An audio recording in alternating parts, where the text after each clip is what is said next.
அதே போல இன்றைக்கு ஒரே நிமிஷம் சாரி பேரவைத் தலைவர் அவர்களே ஒரே நிமிஷம். நான் என்ன சொல்றேன், அவர் சிஎம் போகணும்னு நினைச்சார், பட் இப்ப அது முடியல. சிஎம் அவர் சொல்றார் பேசுறப்ப நான் கேட்டேன், அப்படி போய் அவமரியாதை ஆயிட்டா அதனால அப்படின்னு சிந்திச்சாங்க. உங்களுக்கு ஒரு தமிழ்நாட்டின் சிஎம் வேற ஸ்டேட்டுக்கு அனுப்பிட்டு உங்களுக்கு ஒரு தலைகுனிவு வரை இந்த தமிழ்நாடு பொறுத்துக்குமா? நாங்க எல்லாரும் சும்மா இருப்போமா? உங்களுக்கு அப்படி ஒரு தலைகுனிவு வந்தால் ஒட்டுமொத்த தமிழ்நாடும் வெகுண்டெழும்.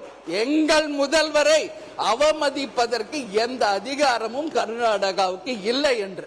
அதனால் நீங்க அதெல்லாம் யோசிக்காதீங்க. நீங்க மக்களுக்காக, விவசாயிகளுக்காக நீங்க பேசுங்க. உங்களுக்கு எல்லா மக்களும் துணை நிற்பார்கள் என்பதை இந்த நேரத்தில் நான் உறுதியா சொல்றேன்.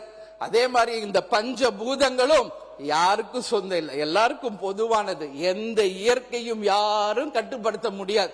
இன்னைக்கு அடம் போன ஃபுல் ஆயிடுச்சு, இல்லைன்னா டேம் உடையணும்னு திறந்து விடுறாங்க, இல்லைன்னா திறக்க மாட்டாங்க. உங்க உபரி வாட்டர் எங்களுக்கு வேணாம், எங்கள் உரிமையை தான் நாங்கள் கேட்கிறோம். அதனால பஞ்சபூதங்கள் அனைவருக்கும் சமம், இயற்கை அனைவருக்கும் சமம் என்பதை இந்த நேரத்தில் நான் தெரிவிச்சுக்கிறேன். அதே மாதிரி இங்க 717 மதுபான கடைகளை பத்தி பேசினாங்க.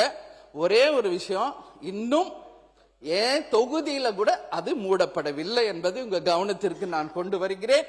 அதே போல கேப்டன் அவர்கள் 45 ஆண்டு காலம் வாழ்ந்த சாலி கிராமம், முதல்வர் அவர்களும் எங்க வீட்டு பக்கத்துல அதே சாலி கிராமத்துல தான் பல ஆண்டுகள் வாழ்ந்தார். அங்க விருகம்பாக்கம் சட்டமன்ற உறுப்பினர் கவனத்திற்கு நான் கொண்டு செல்லணும்னு விரும்புறேன். இது விருகம்பாக்கம் தொகுதி மக்கள், நாங்க பல ஆண்டுகள் அங்க வாழ்வதனால என்னிடம் முறையிட்டது. இன்றைக்கு ஜெயகோபால் கரோடியா பள்ளிக்கூடம் ரொம்ப பிரசித்தி பெற்றது. பக்கத்திலேயே ஒரு கோயில் இருக்கு, அங்க ஒரு மதுபான கடை நடந்து கொண்டிருக்கிறது. நம்மளுடைய விருகம்பாக்கம் எம்எல்ஏ அதை உடனடியாக கவனத்தில் கொண்டு இது போன்ற டாஸ்மாக் கடைகளை மூட வேண்டும் என்பதை இந்த நேரத்தில் மக்கள் சார்பாக நான் கேட்டுக்கொள்கிறேன்.